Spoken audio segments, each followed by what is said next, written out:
Hello everyone! Shout out sa inyong lahat dyan! Mabuhay!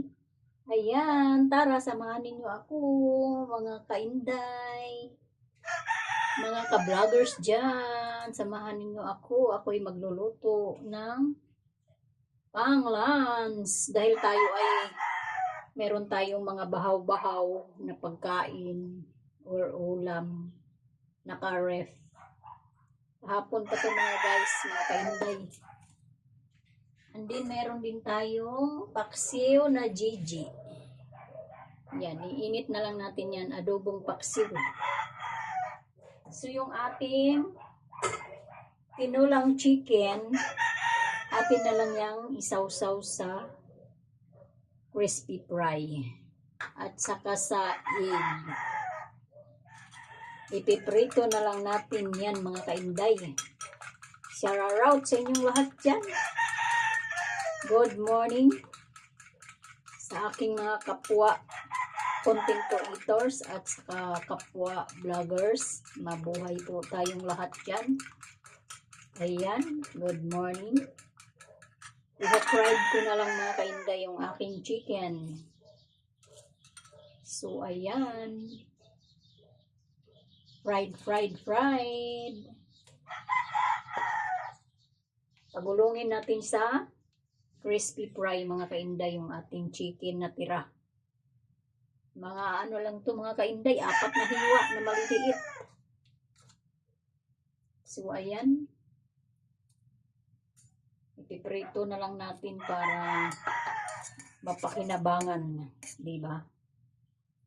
Huwag tayong magsayang ng pagkain kasi maraming mga tao ngayon na naghihirap sa buhay.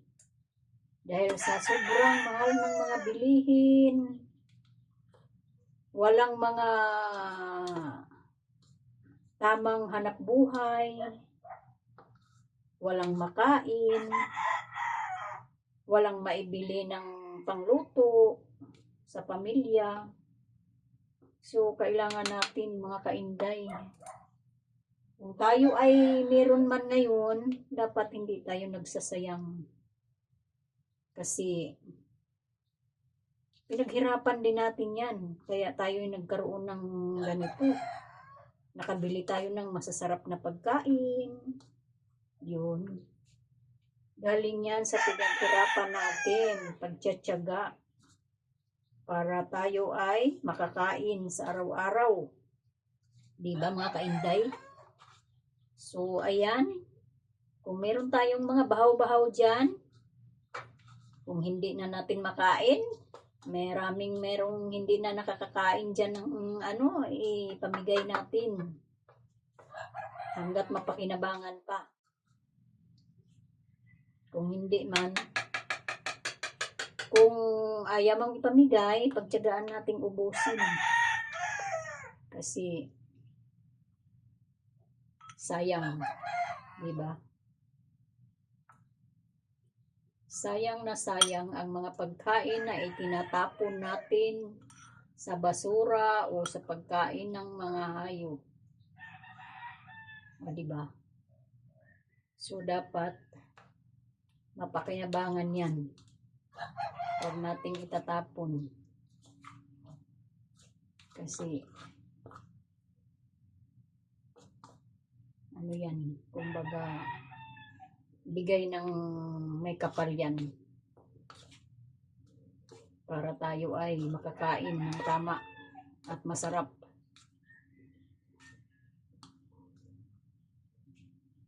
Yung hindi natin nakakain dati dahil sa hirap ng buhay, ngayon, nakakain na natin.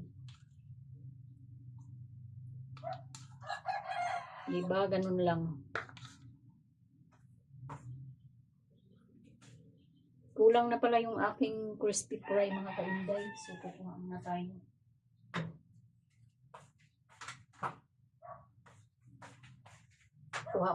Kuha muna tayo ng crispy fry kasi kulang yung ating crispy fry. Pwede rin akong magprito na rin ako ng ng Gigi. Ay, wala na pala. Ito, meron tayo dito. Pwede na to. Pwede na to ihalo doon. Yung pang-fisda na crispy. Pwede na to ihalo natin dito. Sa ano. Kasi sobrang laki yung pang-crispy fry na original. Ito na lang pang-isda.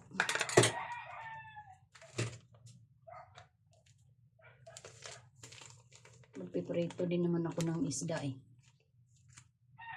So, ayan. Sabay-sabay na natin to.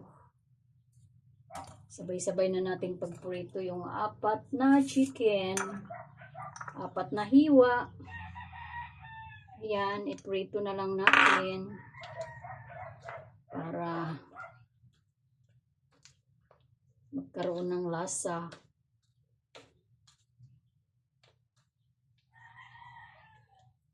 Ako mga kainday, nangihinayang ako sa mga pagkain na mga itinatapon lang. Promise. Kaya ako pag kumakain ako, yung kanin ko, kung ano lang yung kaya kong ubusin, yun lang. Kung kulang man, dagdag na lang.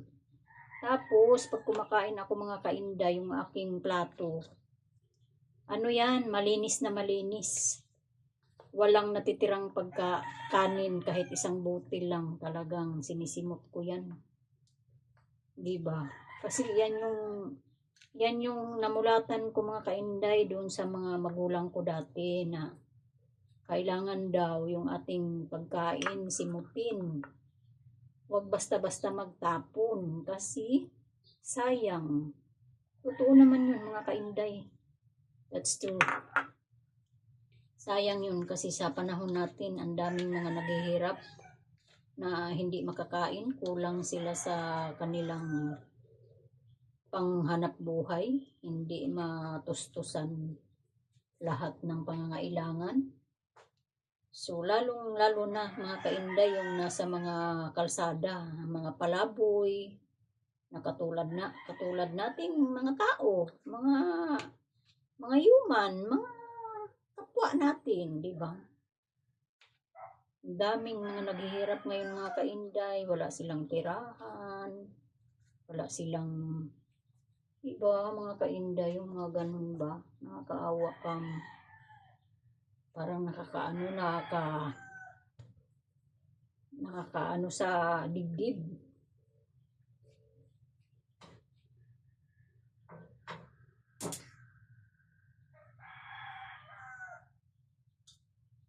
Parang nakakalumo sa dibdib mga kainday pag nakita ka ng mga ganun. Mga taong mga naghihirap sa buhay na kung tutusin. Kagaya tayo sa ibang bansa na mayroong mga tirahan yung mga mahihirap. Yung hindi kayang bumili ng tirahan, magpagawa ng mga tirahan dahil sa sobrang hirap ng panahon. Diba mga kainday? Nakakaawa yung mga taong ganun na naghihirap sa buhay.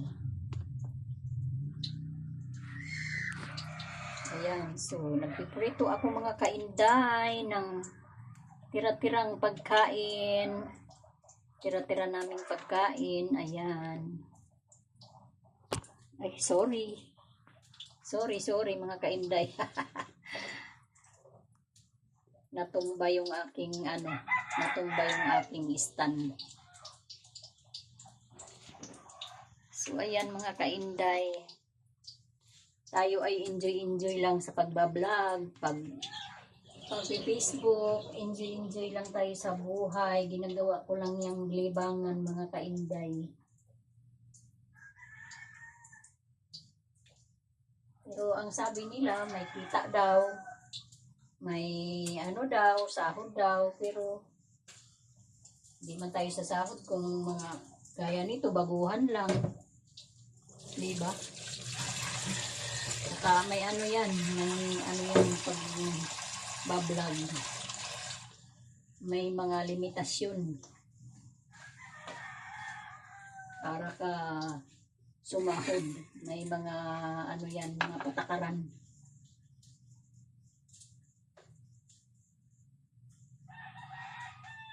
So ako, hindi na ako naghahabol noon mga kainday. Ako nag-i-enjoy lang talaga sa buhay kasi ako nandito lang sa aking bahay. Hindi man tayo pwedeng magpagala-gala na lang.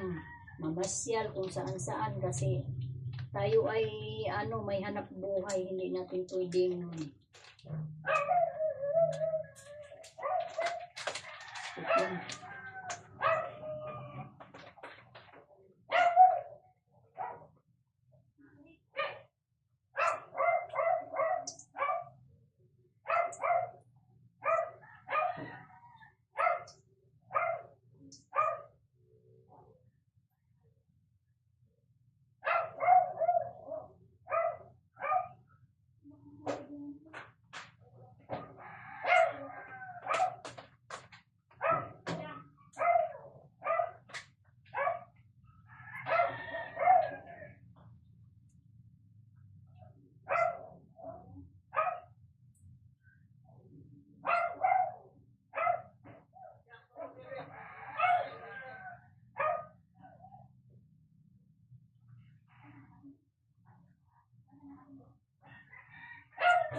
prito ako ng galunggong pa.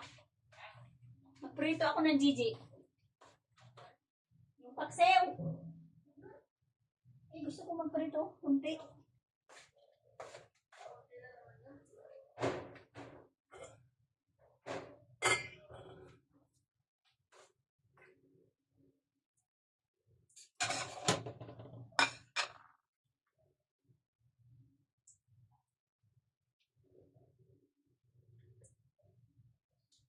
Ng tubig.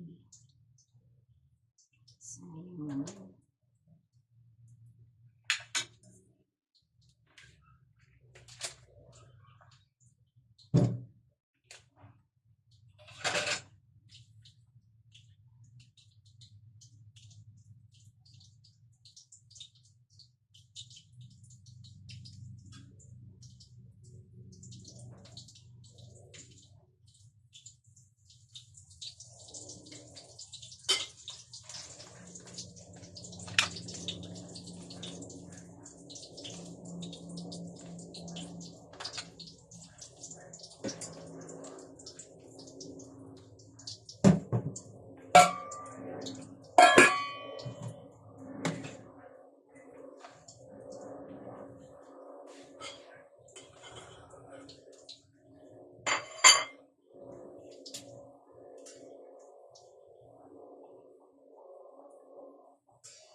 Dapat ikaw proud sa kayo na.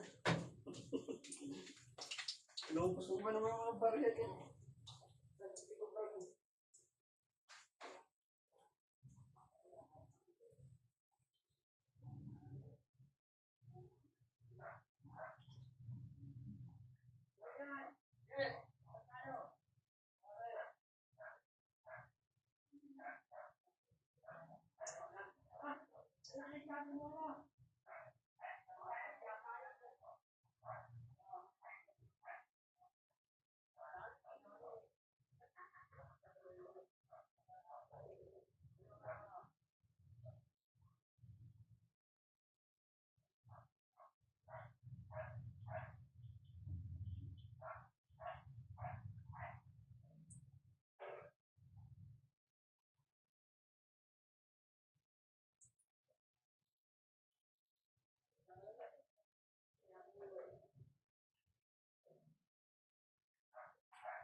Di ba guys? Busy.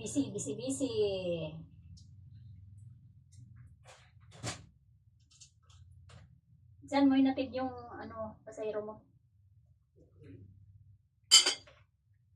Busy, luto, may nabili. Di ba mga guys? Mga kainday.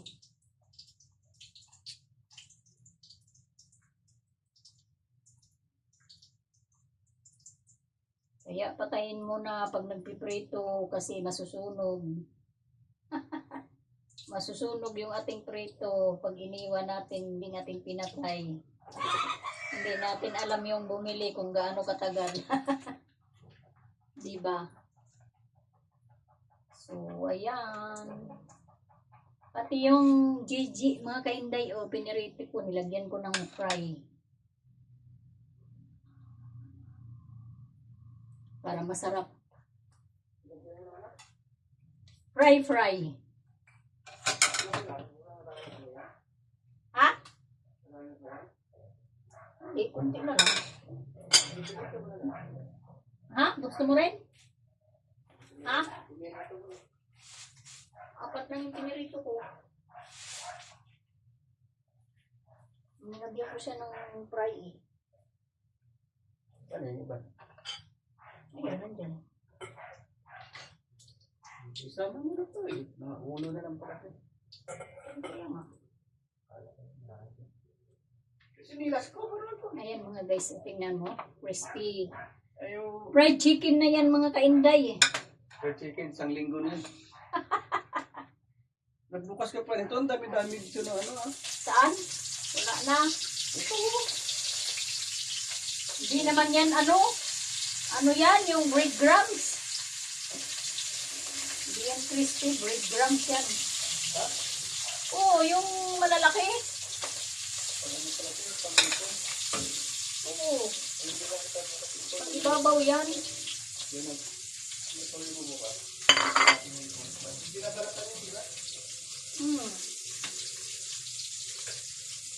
Alin binabalatan? Ay, kahit hindi. Ano ka ba? Kabilis malutong yung balat eh. Ha? Oo naman. Yung balat ng hipon, yung mga nagpa-fry dyan, hindi na yan nila binabalatan. Tinatanggalan ng ulo. At ulo hindi na. At ulo hindi na rin. muna yung ano, Mabilis lang naman malutong yan. ano muna sa itlog bago ibudburan ito. Oo. Hindi na yung harina. Hindi. Ano din, may fry din. Yung crispy fry. Yan, pag ibabaw lang yan. Di ba? Wala na pala. Magtapos sa baba. Oh. Wala ka man ako. Aray ko.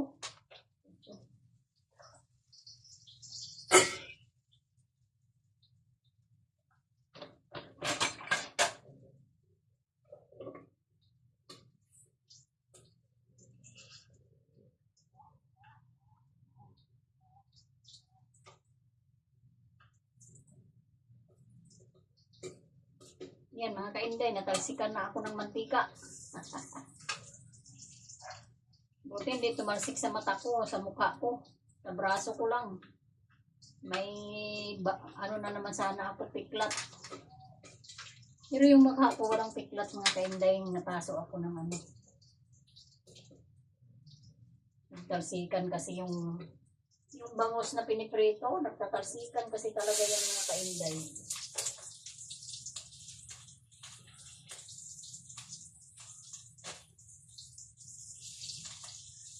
Pagbukas mo pa lang ng takip, nagtatalsikan na yan. Kaya, doon ako natalsikan mga kainday sa mukha ko. Ang dami.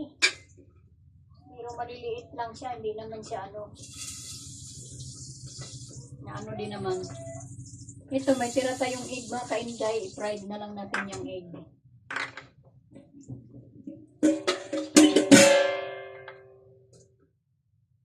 Kasi masarap din yan i-fry ng egg.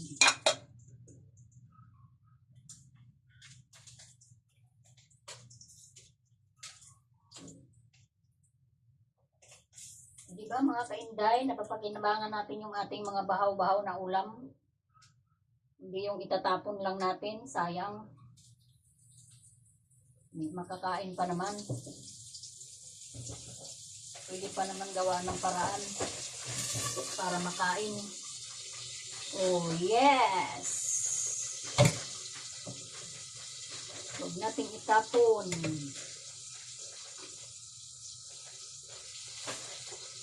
Kailangan sa buhay matuto tayong gumawa ng paraan kung paano natin makain yung mga pagkain na tira-tira.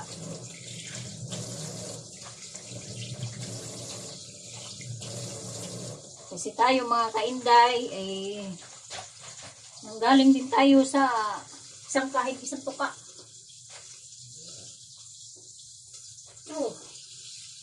True yan. Kung ano mang meron tayo sa buhay ngayon, kailangan gawin pa rin natin yung mga dating gawain.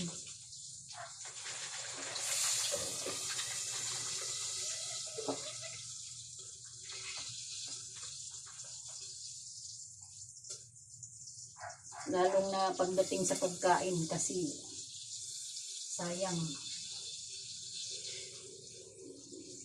Sobra mga kainday, minsan pag dumaan si Malo dito sa amin, binibigay ko.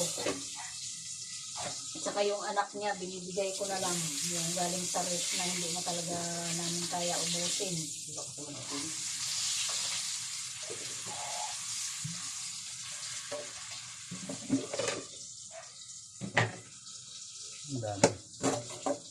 Kagaya nung New Year mga kainday, daming pagkain na tira dito, binigay ko kay Malo. Hindi, wow.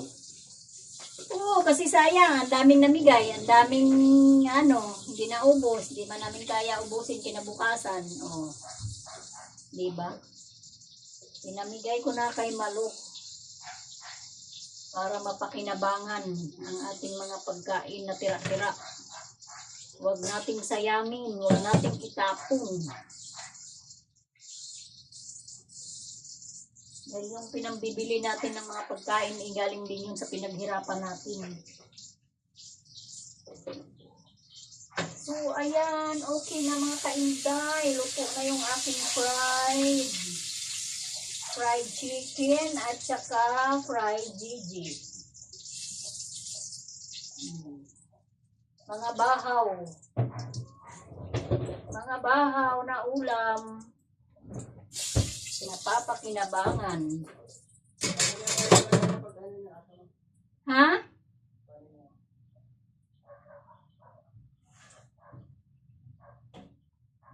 Para hindi masayang.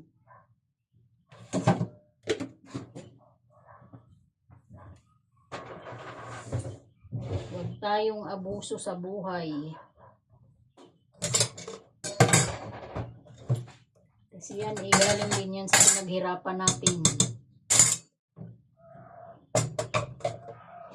O, diba? So, ipa-fried natin yung ating natirang egg. Dito na lang din natin i-fry. Pwede naman yun.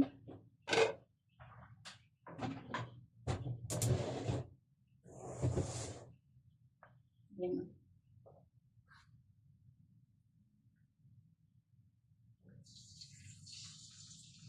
Diba?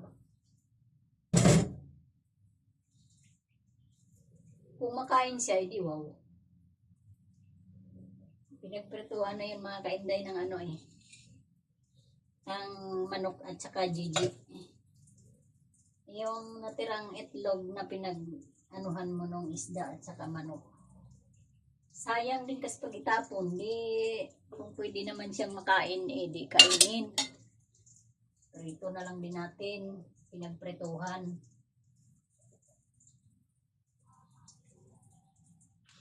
Nang walang masayang.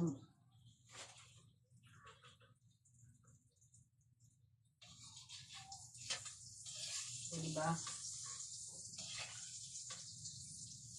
May timpla na ito mga kainday.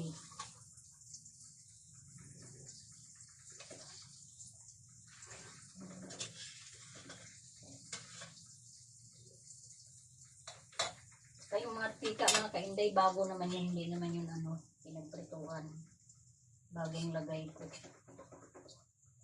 Kaya malinis. So, ayan. Thank you for watching, mga kainday. Please like, share, comment, and pakipindot na lang yung button sa taas para sa lahat ng aking mga upload na video ay mapapanood yung lahat. Ayan. Thank you. Bye-bye.